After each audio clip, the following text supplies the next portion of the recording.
สวัสดีทุกคนยินดีต้อนรับทุกคนเข้าสู่ช่องของกิ๊กสาวน้อยร้องสารเด้อ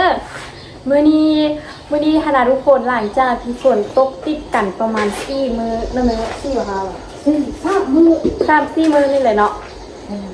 แล้วก็คือมื้อนี้หนาวมีน้ำแล้วขอจิพาทุกคนไปดำนาเด้อกองกิ๊กไล่ลุกเลยแล้วก็คือตอนนี้แม่กิ๊กคณะทุกคนกำลังเตรียมเครื่องที่จะไปกินข้าวที่นาตอนเช้าเราไปกินนี่คุณหน่อยตอนเช้าเรากินที่โต๊ะเพื่อนที่ไปเดี๋ยวจะพาทุกคนไปนาแต่ว่าจะพาทุกคนมาเบิ่งอุปกรณ์กระแดะค่ะกระแดะแหละทุกคนมันนกมาตั้งแต่อยู่กองคุณน่ะเช้าไปเกลือมากก่อนสาวไม่ได้อายเช้าเขาได้ลูกฮอนเลยมันกระแดะค่ะทุกคนมันยกมือมาแต่กองคุณละมันเดี๋ยวกิ๊กพาทุกคนมาเบิ่งแม่เกียมเครื่องไปกินเขาอยู่น่ะเบิ่งมามีอย่างกินแน่อุ้ยแต่กองอันนี้น่าจะแม่นให้เขาของกินข้าวตอนเช้าด้วยไหมเนาะตอนเช้าป่นกบแล้วก็ทอดไข่แล้วก็แกงผักแล้วก็หมากไม้หมักลูกแกงไก่สวยเป็นออกไก่แกงไก่มักข้าวโพดนี่บ่เอาไปเดี๋ยววะไปต้มอยู่บุญเอาไปสิเน่าไหมพ่อvery good เลยอันนี้มันเครื่องตำบักลุ่มต่อช่วยเอาไปละมาหุงมีดก็ไปอยู่อ่ะถ้วยบ่วงแม่ก็ไปได้อยู่อ่ะสไลด์อันเด็กก็มีว่ะแม่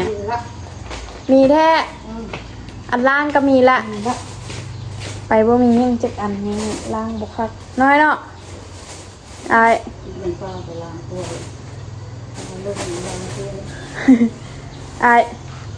อามาเว้าลำกล้องแม่เมื่อกี้อย่างยักแลนออกกองอันนั้นเด้อทุกคนมื้อนี้เอาซิโลกาอยู่2 มือละมือหึงเอาจึงสิได้ดำสิบ่แห้งก่อนบ่แม่บ่แห้งลายโพดว่ะป้าคูณคือบ่ได้ดำเนาะไปทุกคนเดี๋ยวสิพาทุกคนออกไปหนาเด้อสวยละ7:30นี่บอกตอนนี้ตาทุกคนกิ๊กตัดภาพมาฮอดหน้าเลยเด้อทางยากแท้ยากว่ากิ๊กลืมเอายาดมมานำป้าน้องสะกิ๊กมีน้ำแหละสวยมาพาไปดีมาอาบน้ำอยู่นี่ น้ำเลิกได้นี่ทุกคนถ้าแม่ป้าผู้มีน้ำแท้ๆนะแม่ป้าสามารถดูจังหนากิ๊กไปได้แล้วบัดนี้กิ๊กกะสิไปอันนั้นบัดนี้นะไปหาแม่น้องบดีลงไถนาแหละข้าวเช้ายังไม่ได้กินแต่ทุกคนมากินเขาอยู่ส่วนยางพี่พากันหอบอีลงตรงนั้นกิ๊กอยากไถ่แต่ว่ากิ๊กหาทุกคนกิ๊กบ่มีเครื่อง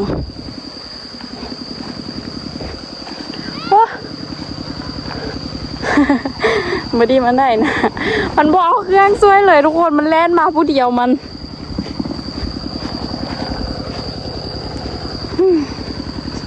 คันดัง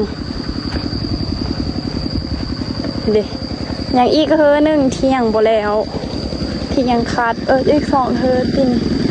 ไก่นั้นมือขาดแล้วเบิดแล้วทุกคนคุณบดีมันไทยนะ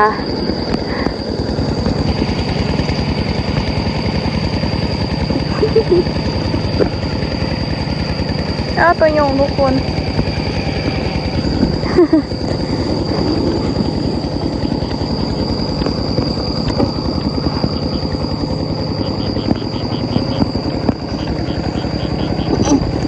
แทนรถกิ๊กก็ไปได้คือกัน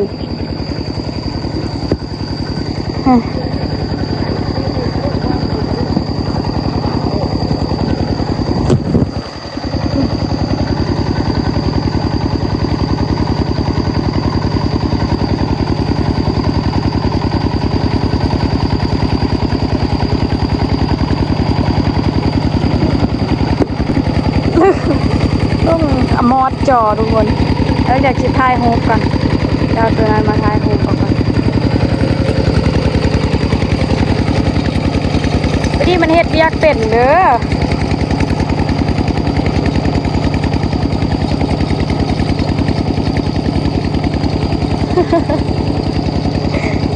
วันไทยนะรถอีแผ่นปีนซะโอ้ยุ่งอ๋อเรามาลกกาไอ้วงมาลกกาเหรอวันไทยนะอีกซองให้ข้อไม่ปลาคูนบ่มีน้ำเลยเนาะ พูดกระพูดก็ได้นะมันคนหมุดเวียนกระซอยล่ะมันก็บ่พอ แม่นาเขาพอดีดำเนาะ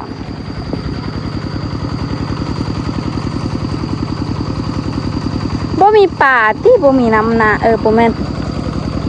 มีแต่น้ำฝนบ่มีน้ำมันนะทุกคนเด้กามือที่นั้นที่เราตกไว้เราสิมันลุกอยู่นี่ตกได้ทุกคนกาบ่ค่อยงามพุ่นทางพุ่นไถแล้วล่ะสองเฮยใหญ่อ่ะอย่างเฮยน้อยๆทุกคนพอดีมันก็แล่นนำอีพอ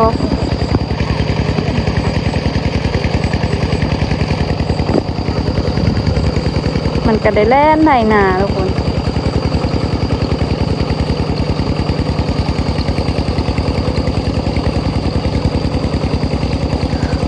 ขี้กระเดือนหลายขนาดเลย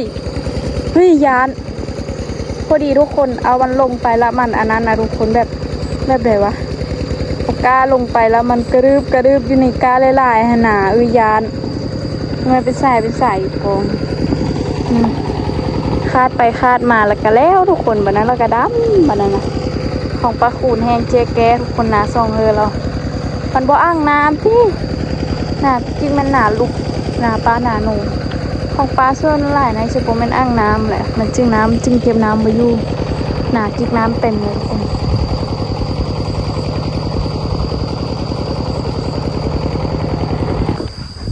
นี่ทุกคนกระเจ้ามันเริ่มลุกกันกาละ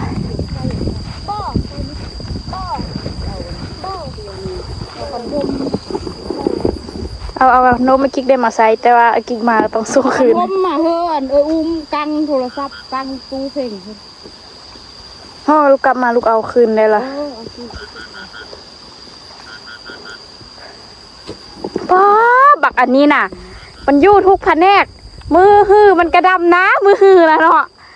ป้าโตไทยนาก็มีมันโลกกาก็มีมันจากน้อยกันมันก็ไปลิ้นโทรศัพท์ได้เนาะบักเก่งมืออื้นมือหือนี่มันก็สีดำหนาได้นี่ทุกคนเลยแม่นว่าไอ้ก็สีดำนี่ไอ้ลองเอาไปดำเสื้อหนาเฮออันใกล้ที่แห้งอันดิไปบ้างไหมดำเฮอเบิดกำไอ้ฮันน่ะไป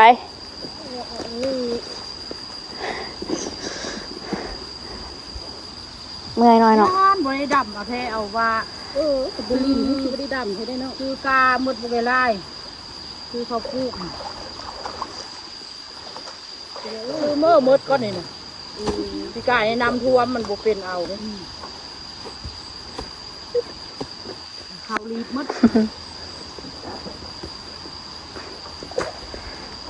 ฮอนทุกคนเดี๋ยวว่ากิ๊กสิออกไปงานก่อนแป๊บนึงเงินแม่ยุกกระเป๋ายังเลยเบื้องแรกไฟฟื้นจะได้บัวหมอดเลยหมอดได้ไฟห้องน้ำห้องไหนฮะห้องน้ำนอกบ่ลูกห้องน้ำใหญ่แม่มอดละน้ำนอกบ่เคยเปิดจักเทื่อนะ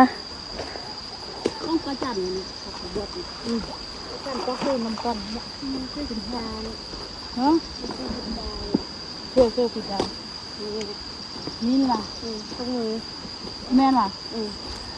น้ำในถ้ำแม่น้อยล่ะโคตรหลวงอยู่ท่ามอีพ่อพุ่นแหละพ่อให้โง่เสื้อทุกด้านลูกงายยุตัวนี้นะนักแนวซักแนวชีวิตแนวเลยลูกงายขัดฝนบ่ตกไอ้ที่เข้มมันเข้มกับเข้มคักเลยใช่ดีเนาะบวมเนี่ยโอ้ยลูกโอ้ยดิไปไทยนาช่วยพ่อพุ่นดิว้าวเดี๋ยวมันเฮ็ดบ่เก่งๆไงเจ้า200แม่มัน300นี่เป็น500พุ่นว่ะมาตัวมัน เคยเอ็ดเด้มันไปเอ็ดเข้าอีกอกเมืองฮอนมันนอนเอ็ดแล้วแล้วก็ไปเอ็ดไปไถนาแล้วทุกคนไปพี่ก็เอาเครื่องให้แม่ก่อนไอ้วงลกไก่ทุกคนไก่ดำเบิดเอาไอ้วงแกงแล้วมันสิบคิวอ่ะ ล้างหมด ไก่กระโตเยอะเลยเลี้ยวไปเห็นแต่อ่านคนไม่เห็นใกล้เลยทุกคนมือไอ้วงอุ้มเบิดเลยลูกไก่เมื่อไหร่ไม่ใส่แกงไก่กินไปเอาไปนอนก่อนวันนี้ขึ้นพักสวยอีกแล้วทุกคนพักสวย2 เทื่อละรวมกัน ตอนนี้ได้เงินไล่เอาเทเอามาเนาะรวมกันก็สิได้อยู่ประมาณ300ถ้าฮอดเลยฮอนบุกฮอนอยู่ไหมให้กำลังแป้งกินนะคะมันเบิ่งเมนูกันนี่พ่อครัวของเจ้าเข้ามาเฮ็ดแกงไก่กินต้มไก่อยู่ส่วนยางแล้วก็พากันไปเฮ็ดเวียกบัดนี้แล้วก็ดังไฟไว้แล้วก็ล้ามบัดนั้นนะมาทุกคนบ่ฮ้อนๆนี่เนาะฮ้อนว่ะฮ้อนทางเมื่อยทำใจพร้อมกับมือก่อน ตามหน้าไปเดินนั่นเลย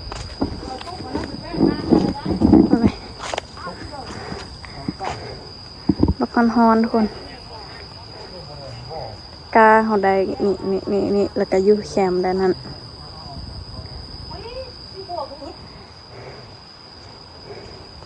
ไอ้นี่นาเฮาไอ้นั่นนาไม่ป้ามีแต่ขี้ไทยพวกนี้น้ำแล้วก็อาบน้ำทุกคนกินข้าวแล้วก็นอนพักผ่อนแล้วก็ไปลงเวียกคือเก่าป้าทุกคนอันนี้ฮอตตอนลงตอนแหลงแล้วทุกคนกินข้าวแล้วนอนพักผ่อน2 โมงปลายก็เริ่มลงมาตอนแหลงทุกคนไอ้วงกะตื่นขึ้นมานี่ไปไถนาเลยไถนากะยังบ่หลายยังเฮือสุดท้ายแล้วทุกคนบ่แม่นไถนาคาดนาหรือว่าไถคนไถคาดกาที่เขาลกไปเมื่อเช้านี้แล้วก็ไม่น้อยมาลกแต่ตอนนั้นตอนรุ่นคุณนะทุกคนหลายเติบทุกคนเลยพออยู่ดอกอยู่สักพวกนี้ยังลกว่างแรงนี้บ่พอกะสิประมาณอย่างน้อย1ทุกคนจิเอาอันนางจิไปก่อน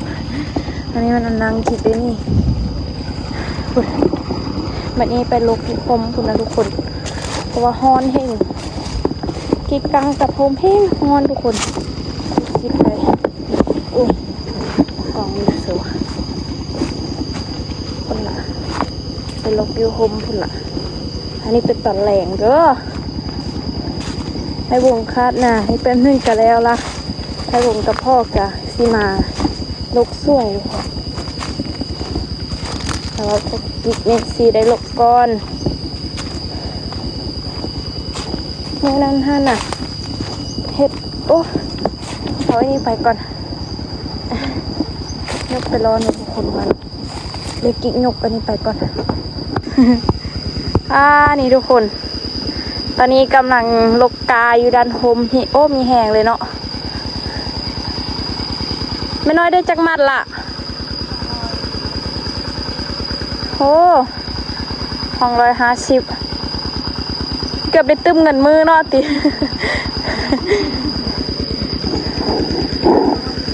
นี่ทุกคนอันนี้มันเข้าบอนกิกสักลิ้นนะเดี๋ยวพี่ชิมานางลกกาให้ทุกคนเบิ่งเด้อโอ้ยลอยแค้นเลยทุกคนลอยคือมือสักเลยเว้ยยกแค้นบร้อนละ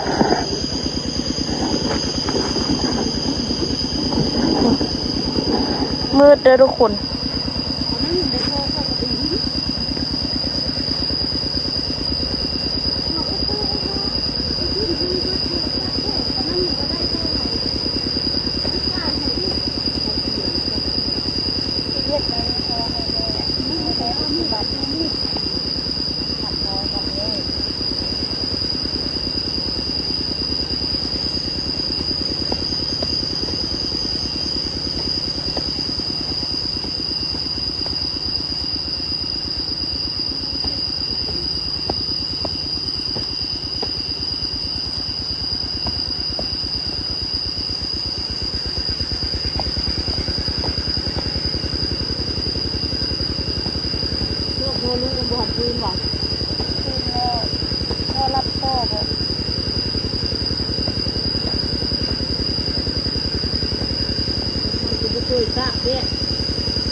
ตูนที่ละ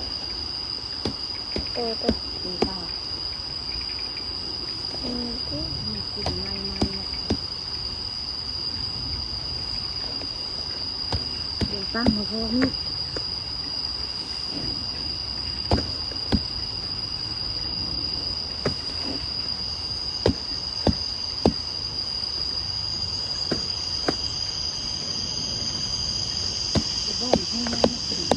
จะคืออันนั้นมันจะคิดจะคือจะเลย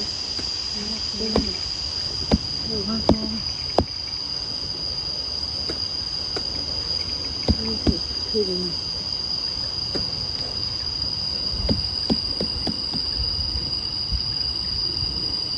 ก็ตาหอมเป็นเจ็บรักเต้าเสื่อมเจ็บยางมันโจกเลยโจกนอนไม่ได้โจกกระชากแต่ละปีแต่ละมือเล็กเพื่อเราจ้างเขาไม่จุก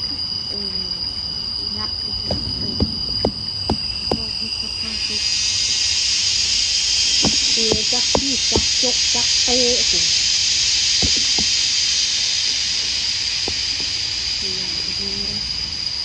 ตีเราลุ่ม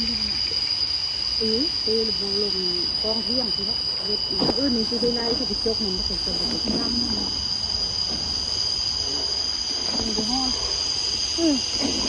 บ้านมาโฮมพัดบ้านมาเศร้าโฮม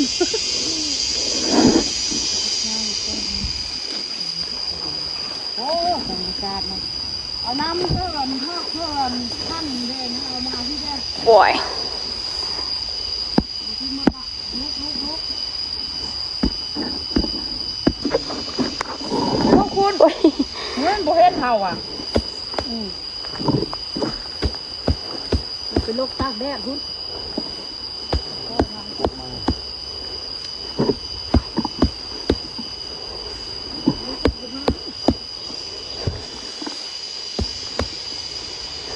งามบ่งามมันจะคิดว่าโรคมุดเรือล่าอยู่อ่ะแต่จ้ามันโฮมก็เป็นโรคข้างงามผมนะข้างโรคมาข้างงามก็กำลังงามโรคมา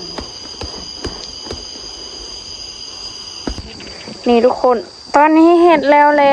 บ่แล้วมือนี้อย่างมืออื่นบ่บอกกันอย่างไรนึ่งตีมืออื่นนี่แม่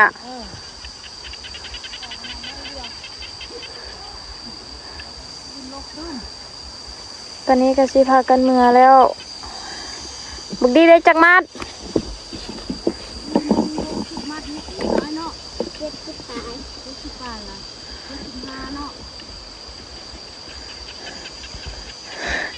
โคตรเก่งเลยเนาะ